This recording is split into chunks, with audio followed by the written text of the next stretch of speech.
Hey guys, welcome back to my channel top pharmacy. आज की video में हम बात करने जा रहे हैं प्रिस्क्रिप्शन पर। और प्रिस्क्रिप्शन जो है फार्मास्यूटिकल्स फर्स्ट सेम का टॉपिक है। ऑलरेडी हमने फार्मास्यूटिकल्स के 2 टॉपिक्स कवर किए, ये आप सिलेबस देख लिए।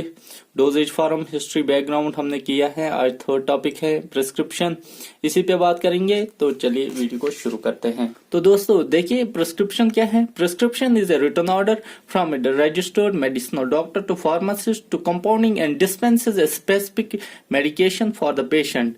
The prescription are generally written in English language but Latin words और abbreviations are frequently used in order to save time.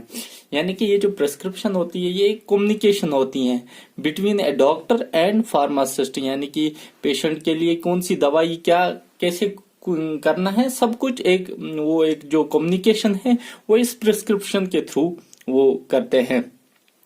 ये प्रिस्क्रिप्शन यूजुअली इंग्लिश लैंग्वेज में लिखी जाती हैं और लैटिन वर्ड्स और कुछ एब्रिविएशंस ज्यादातर लिखी जाती हैं, क्योंकि आपको पता है ये डॉक्टर्स के हैंड राइटिंग कैसी होती है। एक्चुअली वो in order to save time के लिए होता है।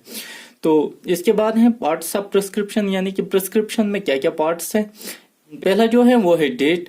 डेट किस लिए होता है? Helps farmers to find out the date of prescribing for filling the prescription.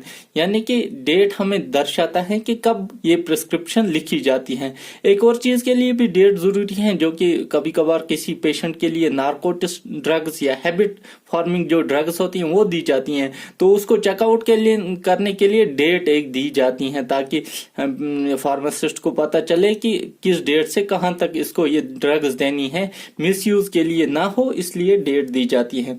दूसरा है name, age, gender and address of the patient. ये भी एक जरूरी है ताकि हमें एक शिनाख्त मिले कि पेशेंट कौन है और प्रिस्क्रिप्शन किस पेशेंट की है, इसलिए नेम, एज, जेंडर, एड्रेस जरूरी होना होता है। इसके बाद है सब्सक्रिप्शन। सब्सक्रिप्शन क्या होता है? Represented by RX symbol. आपने अब कभी भी ये जो प्रिस्क्रिप्शन देखे हैं उस पे RX सिंबल जरूरी बना हुआ होता है।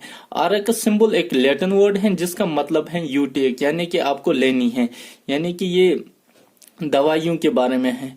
RX के नीचे ही हमेशा दवाई लिखी जाती है। इसके बाद जो मेन है वो इंस्क्रिप्शन। ये जो क्या होता है, ये मेन पार्ट होता है। इसमें क्या होता है? Contains the names and quantities of the prescribed ingredients. यानी कि क्या क्या इंग्रेडिएंट्स यूजुअली जो ओल्ड टाइमर्स जब प्रिस्क्रिप्शन लिखी जाती है तो फार्मासिस्ट के लिए वो दवाई पहले बनाते थे, बाद में डिस्पेंस करते। आजकल तो रेडीमेड आते हैं, एक्चुअली ये उसी पे है। यानी कि इसमें क्वांटिटीज ऑफ प्रिस्क्राइब्ड इंग्रेडिएंट्स क्या क्या होने चाहिए उस पे होता है। इसमें 3 चीजें होती हैं, बेस, एडजुवेंट, वेहिकल। यानी बेस क्या होती है, एडजुवेंट कौन से होते हैं और वेहिकल्स किस तरीके से, कौन से मीडियम से ये दवाई इस तक पहुंचानी है, वो सारा कुछ उसमें लिखा होता है। आजकल तो रेडीमेड ड्रग्स आती हैं, खाली फार्मासिस्ट देख के ड्रग्स डिस्पेंस कर देता है। इसके बाद जो है वो है सिग्नेचर। इसमें 2 सिग्नेचर्स आते हैं, एक ये और एक ये। इसका मैं बाद में बताऊंगा, पहले ये सुनिए आप। सिग्नेचर क्या होता है? Direction to be given patient regarding the administration of the drug. यानी कि ये जो सिग्नेचर होता है ये दवाई के सामने होता है, ताकि हमें पता चले कि कैसे ये दवाई लेनी है। यानी कि इसमें है the quantity to be taken और अमाउंट टू बी यूज्ड। यानी कि कितनी जो ड्रग्स हैं वो कितनी क्वांटिटी में लेनी है और कैसे लेनी है। दूसरी चीज है the frequency and timing of the administration. यानी कि कितनी बार लेनी है, कितनी क्या लेनी है और किस टाइम पे लेनी है, ये हमें दर्शाता है ये signature. The route of administration, यानी कि हमें ओरल रूट से लेने हैं, हमें कहीं पे उसे लगाना है, मतलब आउटसाइड द बॉडी लगाना है, इनसाइड द बॉडी लेनी है, कैसे क्या होता है वो सभी। या अदर कोई स्पेशल इंस्ट्रक्शंस, या कहीं कोई टेबलेट ऐसी भी होती हैं जिसे खा के हमें सर्दी में नहीं रहना होता है, तो ऐसी कोई अदर स्पेशल इंस्ट्रक्शन हो तो वो इसी में सिग्नेचर में आती हैं। इसके बाद है रिन्यूअल एड्रेस। यानी ये एक इंपॉर्टेंट चीज है, particular in prescribing prescription containing narcotics and habit forming drugs, यानी कि ये एक तरह के डेट के ही बारे में है कि ये इंपॉर्टेंट चीज है ताकि हमें प्रिस्क्रिप्शन का पता चले। ये जो नार्कोटिक और हैबिट फॉर्मिंग ड्रग्स होती हैं उनकी एक रिन्यूअल डेट होती है, यानी कि ये आपको 10 से 15 तक लेनी है बस, यानी कि 5 दिन के लिए ये दवाई लेनी है, इसलिए रिन्यूअल एड्रेस होता है ताकि ये जो फार्मासिस्ट है उसको पता चले कि हमें ये दवाई सिर्फ 15 तक ही देनी है, इसके बाद नहीं देनी है, यानी कि उसका मिसयूज ना हो, कोई उसे बिना ऐसे ही हैबिट फार्मिंग होती है तो ऑब्वियसली ये जो लोग हैं वो तो लेंगे ही, इसलिए ये रिन्यूअल एड्रेस होता है। इसके बाद जो है वो है signature address registration number of the prescriber, यानी कि ये भी एक इंपॉर्टेंट चीज है कि must bear the signature of the prescriber along with the registration number and address, यानी कि सिग्नेचर और ये जो लिखने वाला होता है डॉक्टर या प्रिस्क्राइबर जिसे हम कहते हैं उसका रजिस्ट्रेशन नंबर और एड्रेस जरूरी होना चाहिए। इसके बाद एक और चीज है हैंडलिंग ऑफ प्रिस्क्रिप्शन, यानी कि प्रिस्क्रिप्शन को कैसे हैंडल किया जाता है। Following procedures shall be adopted, यानी कि ये जो प्रोसीजर हैं ये हैंडलिंग ऑफ प्रिस्क्रिप्शन में काम आते हैं। इसमें पहला जो है वो है रिसीविंग, यानी कि सबसे पहले आपको ये प्रिस्क्रिप्शन रिसीव करनी है। रीडिंग एंड चेकिंग, यानी उसे पढ़ना है और उसे चेक करना है।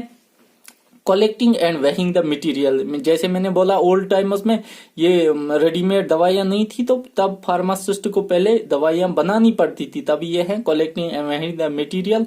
उसके बाद है कंपाउंडिंग, लेबलिंग एंड पैकेजिंग।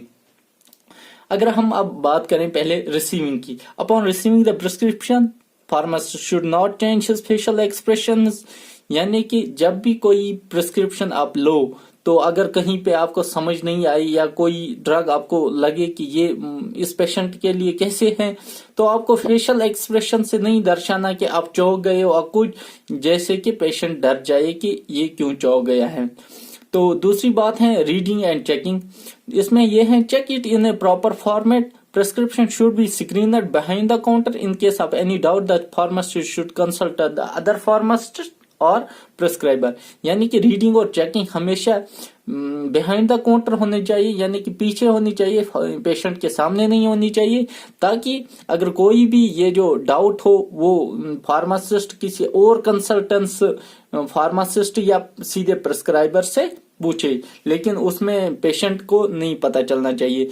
तीसरी चीज है collecting and weighing the material, इसमें है all material required for it should be collected on the left hand side of the balance, after that it should shift to right side to give check of ingredient, यानी कि सारे जो ingredients लिखे हो उनकी weighing एक होती है, तो इसको पहले लेफ्ट हैंड साइड बैलेंस के लेफ्ट हैंड साइड पे रखो, फिर राइट हैंड साइड पे रखो, ताकि वो जो इंग्रेडिएंट्स हैं पूरी तरह से अच्छी तरह वो उनका वो चेकअप हो कि बराबर है या नहीं।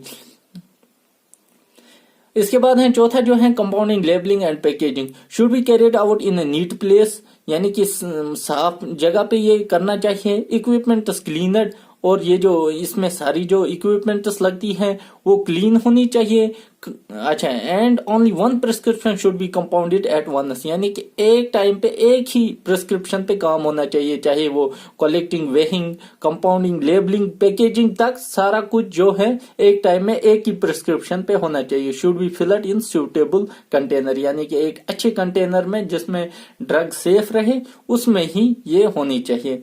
इसके बाद है लास्ट जो है वो है एरर्स इन प्रिस्क्रिप्शन, यानी कि एरर्स क्या होते हैं। अगर प्रिस्क्रिप्शन में कोई दवाई लिखे, हमने उसका अदला बदला दिया है कुछ, असल कारण क्या होते हैं। कारण जो होते हैं सोर्सेज क्या है, एब्रीवेशंस, यानी कि एब्रीवेशन ज्यादातर ये जो प्रिस्क्रिप्शन पे एब्रीवेशंस होते हैं, और एब्रीवेशन पे कभी वो जो है हमें शुड नॉट गैस, यानी कि हमें खुद से गैस नहीं करना चाहिए कि ये है और असल में वो कुछ और होगी। तो इसी तरह दूसरी जो है नेम ऑफ द ड्रग, यानी कि कभी कभार नेम ऑफ द ड्रग पे हम आधी नजर डालते हैं तो हमें लगता है ये टेबलेट है और वो नहीं होती है। जैसे कि हमारे पास टेबलेट कुछ है प्रेडिसून और प्रेडिसलून, यानी कि अगर हम इसको ध्यान से नहीं देखें तो हमें पता नहीं चलेगा कि कौन सी टेबलेट लिखी है और हमें इसमें अल्दी पल्दी हो सकती है। जैसे कि दूसरी एग्जांपल है इंडोसिन लिंकोसिन, ऐसे होता है। तीसरी चीज है स्ट्रंगथ ऑफ प्रिपरेशन, यानी कि कभी कभार स्ट्रंगथ अगर नहीं लिखी हो तो हम खुद से ही स्ट्रंगथ ना बनाए। हमें चाहिए कि हम प्रिस्क्राइबर से पूछे कि इसकी स्ट्रंगथ क्या है। और ज्यादातर यूजुअली स्ट्रंगथ ऑफ प्रिस्क्रिप्शन में ज्यादातर बच्चों के लिए प्रॉब्लम होती है कि बच्चों की डोज बनाने में मतलब ज्यादा मशक्कत होती है। बच्चों के लिए कौन सी डोज बनेगी, उसकी क्या जो स्ट्रंगथ होगी, उसके लिए जरूरी है कि आप ये स्ट्रंगथ ऑफ प्रिपरेशन को देखें। चौथी चीज है डोज, यानी कि यूजुअली इन पीडियाट्रिक केस, यही जो मैं बात कर रहा था कि बच्चों के बारे में हमें कभी कोई डोज खुद से नहीं बनानी है जब तक ना हमें प्रिस्क्राइबर ने कोई चीज लिखी हो। बस यही था प्रिस्क्रिप्शन के बारे में, ये इतना ही है, ज्यादा कुछ है नहीं। अगर आपको वीडियो अच्छा लगे तो वीडियो को लाइक और शेयर कर देना और चैनल को सब्सक्राइब कर देना, क्योंकि हम फार्मेसी के रिलेटेड वीडियोस बनाते रहते हैं। और हम अब दूसरे सब्जेक्टों के भी वीडियोस बनाने वाले हैं। आप चैनल को अभी से सब्सक्राइब कीजिए ताकि आप हर फार्मेसी सब्जेक्ट के बारे में आपको पता चले। तो वीडियो को इतना ही करते हैं। Thank you very much.